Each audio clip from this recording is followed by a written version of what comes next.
आम आदमी पार्टी को तगड़ा झटका लगा है। दोस्तों, जो आम आदमी पार्टी डींगे हाँक रही थी कि हम हरियाणा में सरकार बनाने जा रहे हैं, उनको उनकी ही पार्टी के लोग ही अब हड़का कर आप छोड़कर जा रहे हैं।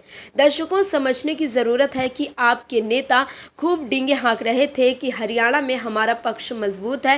पहले केजरीवाल हवाई महल बना रहे थे कि हम हरियाणा में सरकार बना रहे हैं, फिर वो कांग्रेस पर डोरे डाल रहे थे कि हमें गठबंधन में शामिल कर लो। जब वहाँ भी बात नहीं बनी तो वो झुंझलाकर सभी 90 सीटों पर चुनाव लड़ने के लिए निकल गए हैं।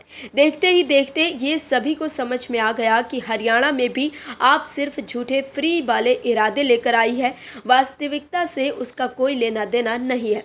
अब उनके नेताओं को भी समझ में आ गया है कि आपके साथ रहने का मतलब है कि अपने राजनीतिक भविष्य को खतरे में डालना। इसलिए चुनाव से पहले आपके हरियाणा उम्मीदवार आप छोड़कर भाग रहे हैं। कैसे, बताते हैं आपको। हरियाणा विधानसभा की नीलोखेड़ी सीट से आम आदमी पार्टी के उम्मीदवार के तौर पर चुनाव लड़ रहे अमर सिंह ने कांग्रेस ज्वाइन कर ली है। पार्टी के चंडीगढ़ स्थित मुख्यालय में पंजाब विधानसभा में नेता प्रतिपक्ष प्रताप सिंह बाजवा की उपस्थिति में अमर सिंह ने कांग्रेस में शामिल होने का ऐलान किया। प्रताप सिंह बाजवा ने उन्हें विधिवत रूप से पार्टी का सदस्य बनाया। अमर सिंह का स्वागत करते हुए प्रताप सिंह बाजवा ने कहा कि वो बिना किसी शर्त कांग्रेस में शामिल हुए हैं और कांग्रेस के उम्मीदवार धर्मपाल गोंदर को उन्होंने पूरी तरह से समर्थन देने का ऐलान किया है। कांग्रेस ज्वाइन करने के बाद अमर सिंह ने कहा है कि अगर मैं चुनाव लड़ता तो इसका सीधा लाभ बीजेपी को होता।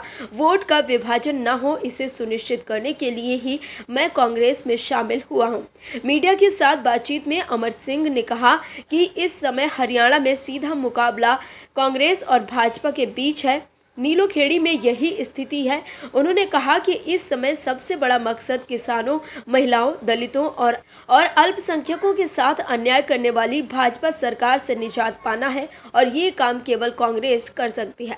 प्रताप सिंह बाजवा ने कहा कि सिख समुदाय के अधिकांश लोगों ने उनसे अपील की थी कि वे उन्हें वोट देना चाहते हैं, लेकिन अब वे बीजेपी को किसान विरोधी, दलित विरोधी, पिछड़ा वर्ग विरोधी और जवान विरोधी होने का सबक सिखाना चाहते हैं। चुनाव से कुछ दिन पहले चुनाव के सबसे महत्वपूर्ण समय में उन्होंने कांग्रेस में शामिल होने और आपकी उम्मीदवारी से हटने का फैसला किया है। उन्होंने आगे कहा कि मुझे कुछ लोगों ने करनाल से फोन किया कि अमर सिंह और इनके सभी साथी कांग्रेस के उम्मीदवार को बिना किसी शर्त के समर्थन देना चाहते हैं और अमर सिंह आम आदमी पार्टी की उम्मीदवारी से खुद को अलग करना चाहते हैं। 2019 के विधानसभा चुनाव में इस सीट से निर्दलीय प्रत्याशी के तौर पर मैदान में उतर धर्मपाल गोंदर ने बीजेपी के भगवान दास कबीरपंथी को हराया था।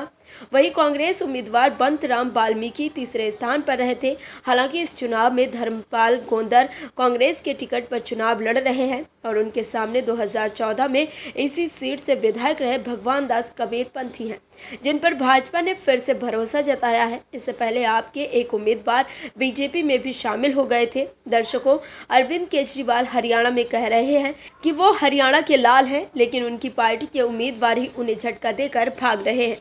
Bureau report, OMH news. और भी वीडियोस देखने के लिए चैनल को सब्सक्राइब करें और बेल आइकन को दबाएं।